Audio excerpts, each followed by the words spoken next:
छत्तीसगढ़ में नक्सली हमले में शहीद 22 जवानों की शहादत का हिसाब देश मांग रहा है। सुरक्षा बलों ने जंगलों में ऑपरेशन शुरू कर दिया है और गृहमंत्री अमित शाह जगदलपुर के लिए रवाना हो चुके हैं। एक जवान लापता है और कुछ घायल हैं। गृहमंत्री घायल जवानों से आज मुलाकात करेंगे, उनका हाल जानेंगे और अफसरों के साथ भी जो परिस्थितियां इस वक्त ग्राउंड पर हैं उसकी समीक्षा करेंगे। इससे पहले कल रात भी दिल्ली में गृहमंत्री ने नक्सली हमले को लेकर मंथन किया।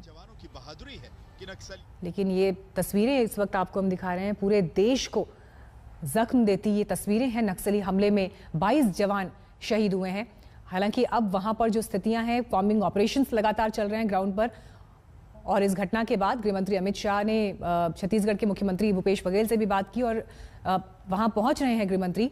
तो आज घायलों से मुलाकात करेंगे और इसके अलावा ग्राउंड पर अभी क्या परिस्थितियां हैं इस पर समीक्षा करेंगे और मंथन करेंगे। और का नुकसान हुआ है, हमारे जवान शहीद हुए हैं। मैं उन सभी जवानों को श्रद्धांजलि भी देता हूं और उनके परिवारजनों को और देश को इतना विश्वास दिलाना चाहता हूं कि जवानों ने अपना खून जो देश के लिए बहाया है वो व्यर्थ नहीं जाएगा। हमारी लड़ाई और मजबूती के साथ और मक्कमता के साथ और तीव्रता के साथ इन नक्सलियों के खिलाफ चालू रहेगी और हम इसको परिणाम तक ले जाएंगे। अमित शाह जी का फोन आया था अभी सुबह और इस मामले में बातचीत की और उन्होंने कहा जो सीआरपीएफ के डीजी है उसको भेज रहे हैं, वो पहुंच जाएंगे और फिर आगे के जो प्लानिंग है उसमें लगेंगे। तो ये संयुक्त रूप से ये अभियान चल रहा है। लोकल हमारी जो डीआरजी है और सेंट्रल पैरामिलिट्री फोर्स है, दोनों का संयुक्त अभियान था। सर्चिंग में निकले हुए थे और इसमें ये घटना हुई। और इस वक्त और जानकारी के साथ हमारे संवाददाता जितेंद्र बहादुर सिंह जुड़ गए हैं। जितेंद्र, देखिए गृहमंत्री भी पहुंच रहे हैं ग्राउंड पर, वहां परिस्थितियों की समीक्षा करेंगे, लेकिन और अभी किस तरह के स्टेप्स और कदम जो है सरकार की तरफ से उठाए जा रहे हैं? देखिए मीनाक्षी, केंद्रीय गृह मंत्री अमित शाह करीब 10:30 बजे के आसपास वो जगदलपुर एयरपोर्ट पर पहुंचेंगे और वहां से जो जानकारी मिल रही है उसके मुताबिक वो बीजापुर उस इनकाउंटर साइट पर जाएंगे जहां पर इस तरीके का हमला नक्सलियों की तरफ से जवानों के ऊपर किया गया है। बताया जा रहा है कि केंद्रीय गृह मंत्री अमित शाह ने उससे पहले दिल्ली में जो बैठक की थी उस बैठक में तमाम महत्वपूर्ण निर्णय लिए गए हैं, जिसमें यह कहा जा रहा है कि आगे किस तरीके से ऑपरेशन को और तेज करना है, क्योंकि नक्सली इलाकों में जिस तरीके से नक्सली अलग अलग जगहों पर, चाहे सुकमा का इलाका हो या बीजापुर का इलाका हो या दंतेवाड़ा, इन तमाम जगहों पर अपनी पैठ बढ़ाने की कोशिश कर रहे हैं।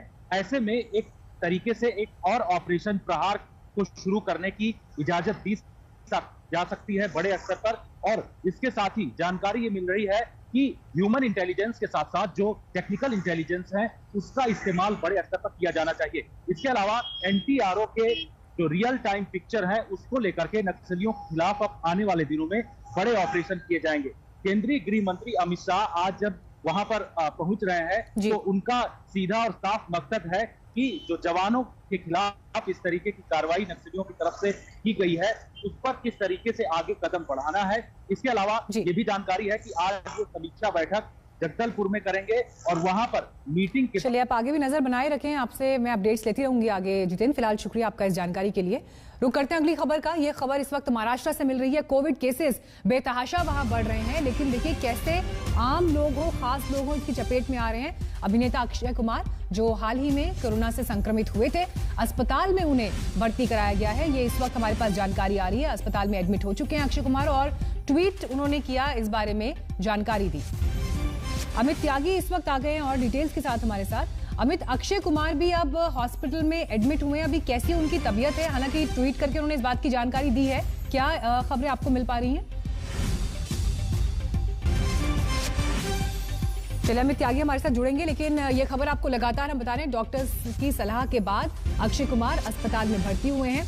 हाल ही में दरअसल मुंबई में जो बॉलीवुड इंडस्ट्री है उससे जुड़े कई अभिनेता कलाकार कोरोना से संक्रमित हुए हैं। अक्षय कुमार, गोविंदा, रणबीर कपूर, आलिया भट्ट, सचिन तेंदुलकर अभी अस्पताल में एडमिट हुए थे। लेकिन ये परिस्थितियां ये बता रही हैं कि इस वक्त महाराष्ट्र में क्या स्थिति है कोविड को लेकर।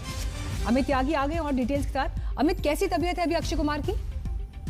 जी, अक्षय कुमार को मुंबई के गिरंदानी अस्पताल में भर्ती कराया गया है। उन्होंने राम सेतु जो ये फिल्म है इसकी शूटिंग शुरू की थी, 1-2 दिन शूटिंग के हुए थे, इससे वो कोरोना पॉजिटिव हुए।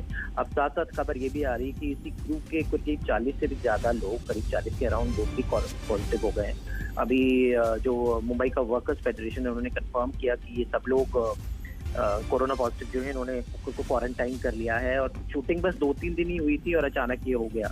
तो मतलब कोरोना का कहर बुरी तरह बॉलीवुड पर आ रहा है। मतलब अब सवाल ये है कि किसको नहीं हो रहा है। मतलब ऑलमोस्ट बॉलीवुड के सभी बड़े दिग्गज कोरोना के शिकार हैं।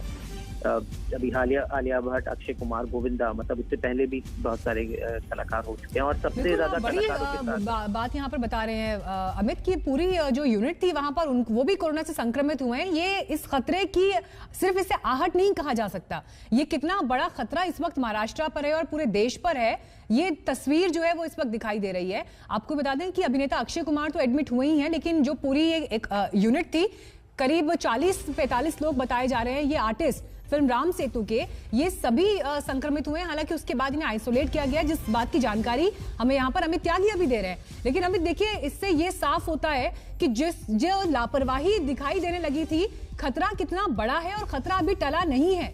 आम लोग हो, खास लोग हो, ये वायरस, ये बीमारी किसी को नहीं बख्शेगी, इसलिए लोगों को बहुत जागरूक और अपनी सावधानी बरतने की बहुत ज्यादा जरूरत है।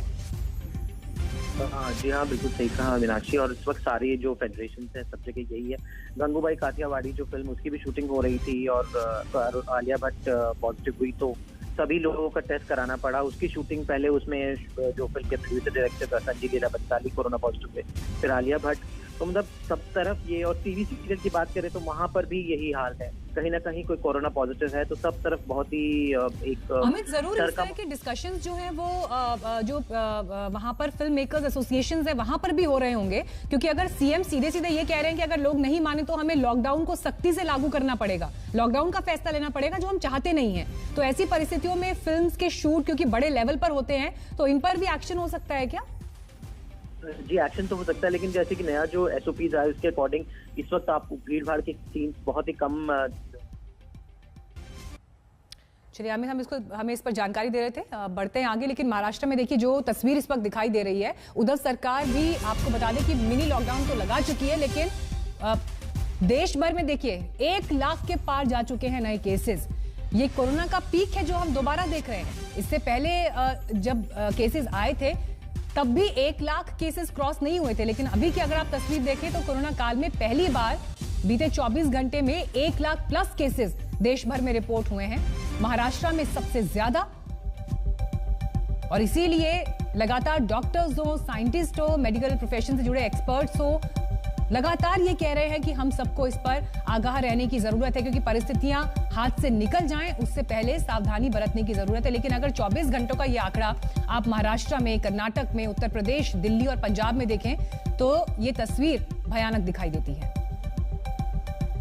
की आर्थिक राजधानी मुंबई में कोविड की स्थिति गंभीर बनी हुई है। गंभीर बात तो यह है कि हर रोज पॉजिटिव केसेस के साथ साथ अब मौत का आंकड़ा भी बहुत ज्यादा बढ़ता जा रहा है। तेजी से बढ़ते आंकड़ों को देखते हुए राज्य सरकार ने अब काफी कड़े नियम लागू किए हैं। हालांकि ग्राउंड जीरो पर स्थिति क्या है इस वक्त आप साफ तौर पर देख सकते हैं। ट्रांसपोर्ट को बंद नहीं किया गया है, लेकिन सेक्शन 144 लगाया है। बसेस चल रही हैं, ऑटोस चल रहे हैं, लोकल ट्रेन चल रही है, लेकिन ग्राउंड जीरो पर ये जो स्थिति है वो डराती है। आम जनता के पास जो ऑफिस जा रहे हैं उनके पास कोई रास्ता नहीं है, खड़ा उनको बस की लाइन में होना ही है, और यही कारण है आप इस वक्त यहां पर अंधेरी इलाके में इस तरीके की भीड़ देख रहे हैं। मुंबई में स्थिति गंभीर है। डबलिंग रेट अब 42 दिन हो गया है। एक्टिव केसेस शहर में अब 70,000 के पास जा रहे हैं, और एक्टिव जो सील्ड बिल्डिंग्स हैं वो भी 700 पहुंच गई हैं। ऐसे में हालांकि एक तरफ तो सरकार ने रिस्ट्रिक्शंस लगाई हैं, लेकिन ग्राउंड जीरो की ये तस्वीर फिर भी डराती है। कैमरा पर्सन राकेश सालस्कर के साथ पंकज उपाध्याय, मुंबई आज तक। महाराष्ट्र की परिस्थितियां हमने आपको दिखाई कि वहां पर किस तरह से केसेस बढ़ रहे हैं और अभी वहां पे कैसे इंतजाम किए जा रहे हैं, लेकिन हालात राजधानी दिल्ली में भी बहुत बेहतर नहीं है। हमारे संवाददाता सुशांत मेहरा की ये रिपोर्ट देखिए।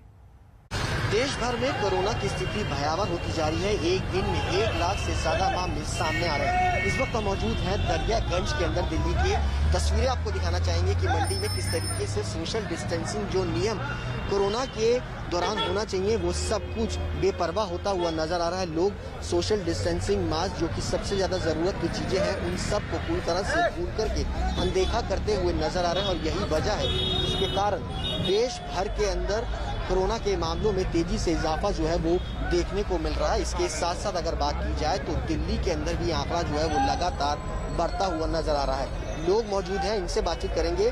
सर ये बताइए, कोरोना चल रहा है, मास्क कहाँ है आपका? मेरी सॉरी, गलती हो गई।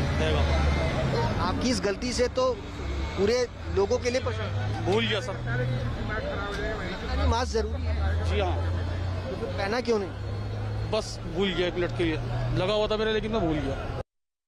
नमस्कार, मैं हूं अंजना ओम कश्यप। हमें उम्मीद है ये वीडियो आपको पसंद आया होगा। लेटेस्ट खबरों के लिए यूं ही देखते रहिए आज तक, और इस वीडियो के पसंद आने पर लाइक, शेयर एंड सब्सक्राइब करना ना भूलें।